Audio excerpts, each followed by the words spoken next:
يا لهوي يا خراشي، الست اللي بتنظف ما جاتش وانا داخل عليا العيد او عندي عزومه في رمضان او في ناس مكلميني وجايين في الطريق والبيت يضرب يقلب. ده اسوأ فيلم رعب ممكن اي ست بيت تمر بيه. طب هنلم الدنيا دي ازاي في نص ساعه ويبقى البيت زي الفل؟ تعالي وانا اقول لك هنعمل ايه. اول حاجه هنعملها عشان نقلل الخسائر بقدر الامكان ان احنا نحدد مكان محدد نستقبل فيه الضيوف. بلاش نفتح صدرنا قوي ونبقى مفتحين كل البيت ومنورين الدنيا كلها لو مش هنعرف نلم البيت كله بسرعه. يعني مثلا بدل ما ندخلهم في الريسبشن ويبقى في عندنا 3 قطع مطلوب مننا ان احنا ننظفهم، ممكن نحصر الموضوع على قطعه واحده او في الليفينج، وباقي الشقه نحاول بقدر الامكان ما نبينوش عشان خاطر نقدر نقلل قوي في وقت التنظيف. طيب انا حددت مكان وهستقبل فيه الضيوف، هعمل فيه ايه بقى؟ اول حاجه الناس عينها بتيجي عليها هي الموبيليا، ان ما يكونش عليها تراب.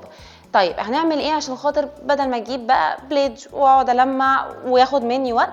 بالرياشه هطير التراب بسرعه، وبعد كده بعد ما المع كل الموبيليا بالرياشه همسك الاسطح الازاز. يعني ازاز سفره، ازاز ترابيزه، الاسطح الازاز كلها هلمعها بالجلانس.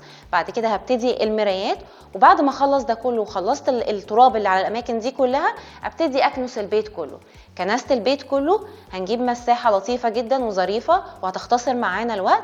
هنحط فيها ميه واي معطر انت بتحبي ريحته، كومفورت، داوني، اي حاجه، ونمسح بيها الارض بحيث ان احنا اللي داخل بيتنا يبقى مستمتع بريحه حلوه وفي نفس الوقت مش شايف اي تراب يتنشنه او يخلي منظرنا مش حلو. وبكده احنا لبينا البيت بسرعه جدا وقللنا الخسائر في ولا حاجه. احنا ليه هنستخدم المكنسه؟ مش هنستخدم مثلا المقشه والجاروف.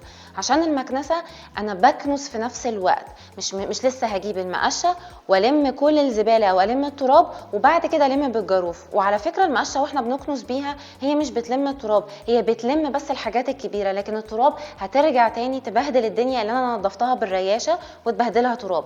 لكن المكنسه بتشفط التراب باي حاجه. فانا اختصرت خطوتين في خطوه واحده. خطوه بقى المسح، طب ليه برضو مش هنجيب جردل وهنملاه ميه ونقعد نمسح؟ عشان انا بحاول انقذ موقف، مش بنظف التنظيفه اللي هقعد عليها اسبوع، لا انا بحاول انقذ موقف باقل قدر ممكن وباقل وقت ممكن. هوريكي مساحه بسيطه جدا برضو زي نفس فكره المكنسه، ان انت بتعملي خطوتين في خطوه واحده. هي دي المساحه اللي بقول لكم عليها.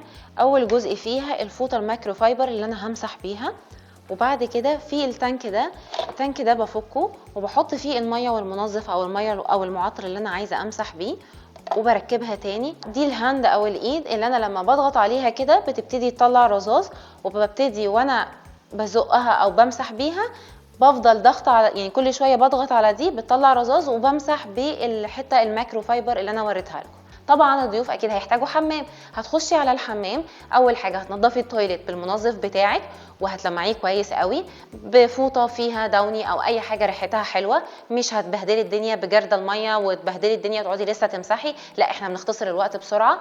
برده كذلك الحوض بليفه وسائل التنظيف بتاعك. وكده انت هتبقي خلصتي من فيلم الرعب بتاع الست اللي بتنظف لو ما جاتش. تقدر في اي وقت عادي ما تجيش، انت هتقدري تلمي الدنيا بسرعه جدا. ولو عندك اي ضيف جه بسرعه او اي عزومه بسرعه هتعرفي تختصري الدنيا بسرعه كويس قوي وتخلصي من كل تنظيف البيت في اقل وقت وباقل امكانيات.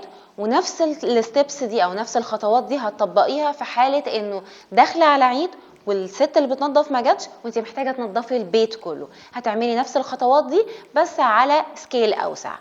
وكده خلصنا.